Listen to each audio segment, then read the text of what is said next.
Hello छात्रों, आज हम आपको पढ़ाने आए हैं जीवन परिचय के अंतर्गत हाई स्कूल के बोर्ड परीक्षा के विद्यार्थियों के लिए, क्योंकि पहला ही पाठ है।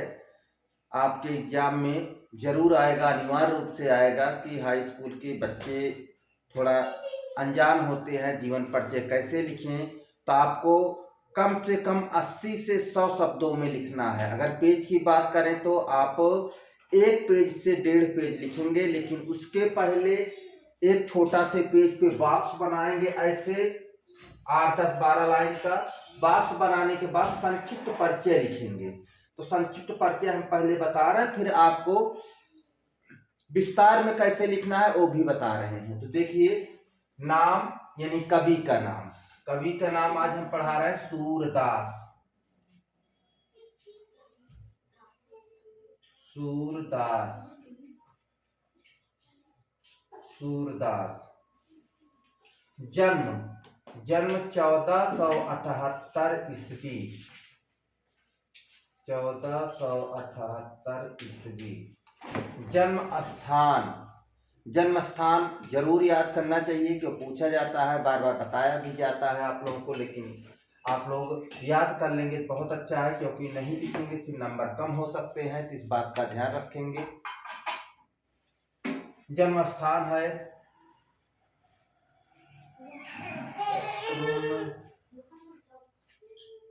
रोनकता,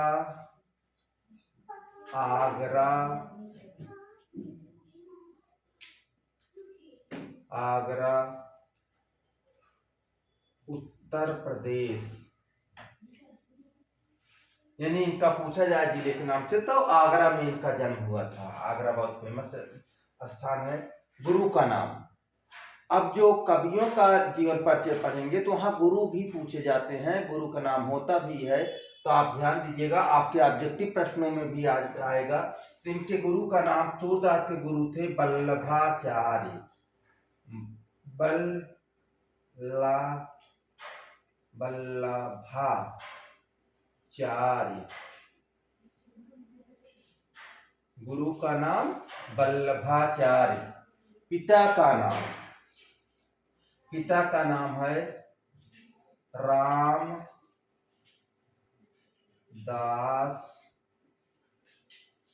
सारस्वत।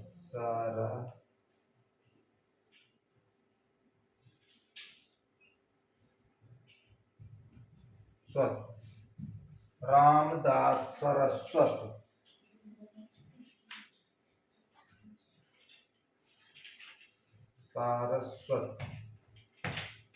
रामदास सारस्वत। कृतियां, इनकी कृतियां बहुत ज्यादा नहीं है, ध्यान देंगे। 3-4 कृतियां हैं, उसको याद कर लीजिए, बहुत आसान है। सूर सागर इनके नाम से ही है, सूर सागर। सूर सरावली,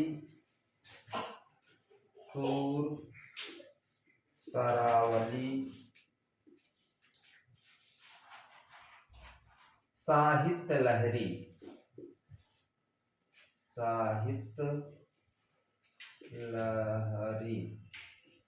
यानी सूरदास की कुल कितनी रचनाएं हैं? 3 रचनाएं, सूर सागर, सूर सरावली, साहित्य लहरी। भाषा, सूरदास ब्रज भाषा के लिए जाने जाते हैं। इनकी भाषा लिखेंगे ब्रज भाषा। ब्रज भाषा। इनकी शैली, इन्होंने प्रबंध काव्य नहीं लिखा है, मुक्तक काव्य लिखा है। इनकी शैली है मुक्तक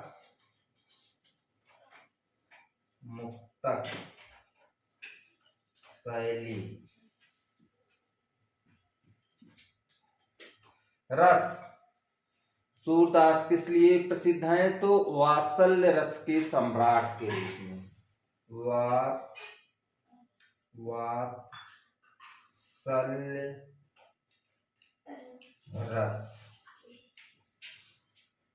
के सम्राट, यानी इनका प्रिय रस कह लीजिए तो इनका वात्सल रस है। छंद, छंद में इन्होंने दोहा, चौपाई,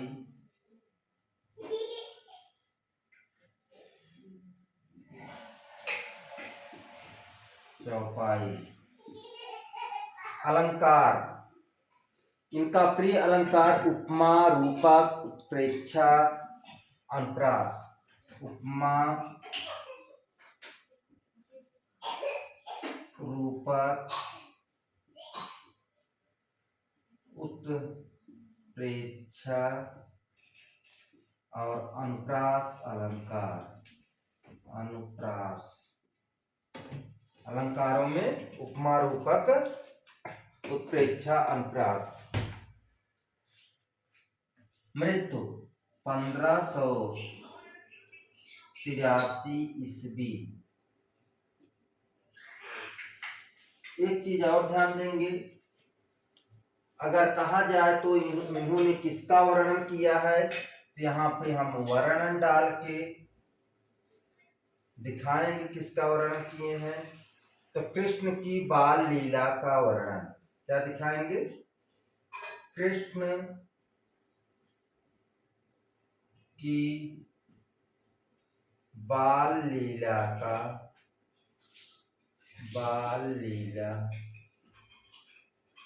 वर्णन, कृष्ण की बाल लीला का वर्णन। ये तो आपका संक्षिप्त परिचय हुआ, इसको आप याद करेंगे, अच्छे से तैयार करेंगे। अब इसको विस्तार में कैसे लिखेंगे, तो विस्तार के लिए आप देखिए ध्यान से। हेडिंग डालेंगे जीवन परिचय, जीवन परिचय। अब इसके अंतर्गत लिखना है जन्म, मृत्यु, पिता का नाम, गुरु का नाम, और शिक्षा, और कहाँ पे रहते थे, कहाँ पैदा हुए थे, तो ये सब जीवन परिचय में लिखेंगे। उसके बाद दूसरी हेडिंग डालेंगे रचनाएं। रचनाएं हेडिंग डाल के इनकी 3 रचनाएं हैं, सूरसागर, सूरसरावली, साहित्य लहरी। लास्ट में डालेंगे साहित्यिक सौंदर्य या काव्य सौंदर्य, काव्य सौंदर्य। इसके अंतर्गत भाषा शैली, रस, छंद, अलंकार, ये सब चीजें लिखेंगे। तो आपका एक पेज आराम से 80 शब्द, 100 शब्द, 125 शब्द हो जाएंगे। आपको ज्यादा नहीं लिखना है, इतना ही लिखना है, ध्यान देंगे। तो हमने आज बताया आपको सूरदास के बारे में। सूरदास का जन्म देखिए, नाम सूरदास, जन्म 1478 ईस्वी, जन्म स्थान रुकनक्ता, आगरा, उत्तर प्रदेश। गुरु का नाम वल्लभाचार्य, पिता का नाम रामदास सारस्वत। कृतियां सूरसागर, सूरसरावली, साहित्य लहरी। वर्णन, किसका वर्णन किया है? कृष्ण की बाल लीलाओं का वर्णन किया है इन्होंने। भाषा ब्रज है, शैली मुक्तक है, रस वातल रस के सम्राट कहे जाते हैं या कवि कहे जाते हैं। दोहा चौपाई का प्रयोग किया है। अलंकार में उपमा, रूपक, उत्प्रेक्षा और अनुप्रास अलंकार का प्रयोग किया है। इनकी मृत्यु 1583 ईस्वी। इसी प्रकार से हम जीवन परिचय लिखेंगे। हमको बहुत धैर्य के साथ, आज 18 तारीख है और जनवरी की 18 जनवरी है। आप लोगों की बोर्ड परीक्षा मात्र 1 महीने रह गई है, तो आप लोग अच्छे से जुड़िए, तैयारी करिए, क्योंकि हिंदी में अगर आप फेल हो जाते हैं तो किसी विषय में भी पास रहेंगे तब भी फेल माने जाएंगे। तो इसलिए आप लोग हिंदी को अनिवार्य रूप से पढ़िए, क्योंकि हिंदी लगता है सरल है लेकिन सरल नहीं होती है। तो हम आपको पढ़ा रहे हैं। तो हमारे चैनल को लाइक करिए, सब्सक्राइब करिए, ज़्यादा से ज़्यादा शेयर करिए। धन्यवाद।